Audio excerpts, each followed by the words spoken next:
Today, design is very fashionable.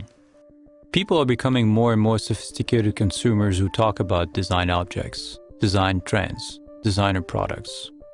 Viewed in this light, design is just an aesthetic, where only the exterior look of a product is considered.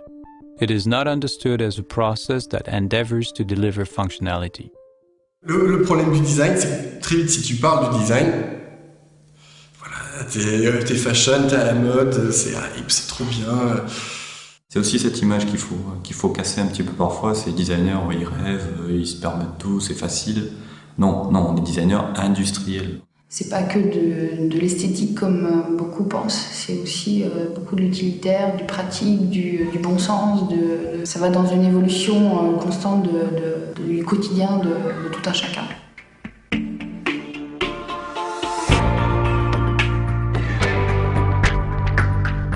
Le design, en fait, c'est quoi? Le design, c'est la mise en œuvre de moyens qui permettent de définir un produit en fonction d'un cahier des charges. Et ce cahier des charges, c'est essentiellement ce que nous dicte le marché, ce qu'attend l'usager, et ceci en fonction d'un mode de fabrication, d'un process industriel et de desiderata industriels. This object is going to exist in this home for decades, and it needs to be considered within that context first and foremost. Quand on va réfléchir au produit, on a un point de vue d'attaque qui est peut-être différent des autres.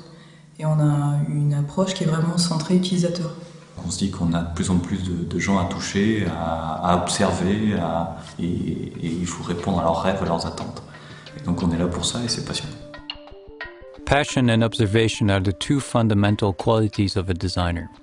A product designer must always keep up with the evolution of concepts and technologies, and what the competition's products are.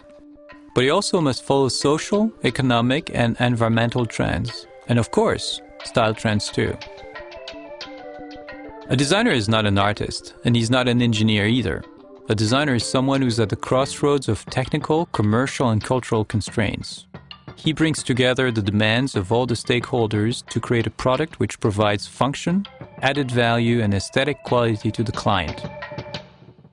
C'est un métier très riche et notre capacité doit être celle de mettre la richesse dans les pièces. Quand un marketeur me dit, voilà, moi ça c'est un produit que j'envisage de le positionner sur tel marché, il va se passer ceci au-dessus, ceci en dessous, la concurrence c'est ça, je vais le vendre à tel prix, il va être distribué de telle manière, et ainsi de suite. Nous on va essayer de concrétiser, de formaliser, parce que lui il utilise des mots, nous on va en utiliser d'autres qui sont peut-être plus orientés autour du produit, autour de l'utilisateur final, essayer de commencer à s'approprier un peu l'histoire et on essaie de la formaliser de la meilleure des manières. Et puis après on rediscute tous ensemble autour de la proposition qui nous paraît la plus pertinente, on essaie de la corriger, de la modifier, on commence peut-être aussi à faire réagir des gens de l'extérieur par rapport à ça, on essaie de voir si cette histoire, pour continuer dans cette image-là, a de l'écho par rapport à l'utilisateur final. Et puis on continue d'ajuster et puis après on en arrive à un produit final. Notre responsabilité, en rêvant peut-être un peu, mais c'est d'arriver à rendre la vie des gens, ou la vie en général, plus facile, plus simple. On fait un postulat, on va chercher une technologie par exemple, mais une technologie ce n'est qu'une technologie, il faut savoir dans quelle mesure cette technologie est abordable pour l'utilisateur. Et donc aller le voir, c'est avoir son retour par rapport au fait qu'il s'y retrouve dans l'usage ou qu'il est perdu avec le produit, et qu'est-ce qu'on peut faire pour le faire en sorte qu'il ne soit pas perdu. Et donc là, c'est le juge le plus important, l'utilisateur, parce qu'au final c'est lui qui va dire j'aime ce produit, j'ai envie de l'utiliser, et donc du coup je vais même en acheter toute la gamme. Pour moi, le design donne du sens. Ça donne du sens au produit et du coup ça donne du sens à la marque, parce que quelque part un produit c'est la signature d'une marque et on vit avec, et du coup ça renforce l'image, ça crédibilise, ça pérennise. Pour moi le sens c'est ça.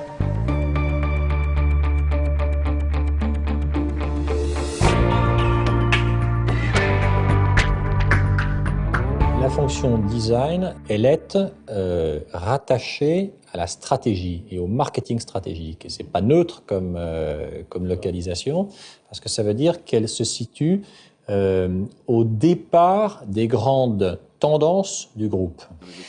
Alors ensuite, une fois qu'on a localisé, ce qui est intéressant, c'est de voir quelles sont les interactions.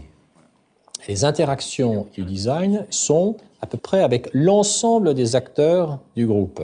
Ce qui montre que, en fait, le design est à la fois chemin critique pour tout projet, et il est à la fois interaction permanente avec toutes les fonctions de l'entreprise, du commercial, du marketing, du développement, de l'ensemble des fonctions de l'entreprise.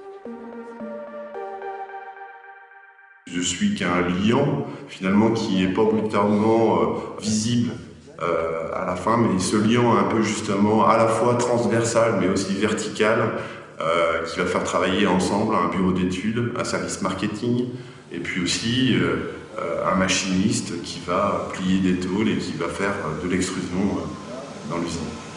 That's one of the things that's always been very fascinating to me about the whole product development process when you bring design into the process, is that design is at the very front end and design is at the very back end. And there's a lot of people in that process that check in at certain points and then check out. But we're the ones that really see it the whole way through.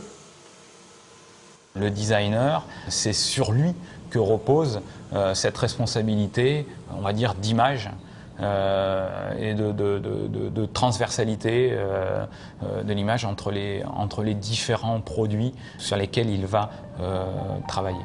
Nos pièces aujourd'hui, elles ont une identité. Elles n'ont plus l'identité du simple concepteur, mais l'identité Legrand.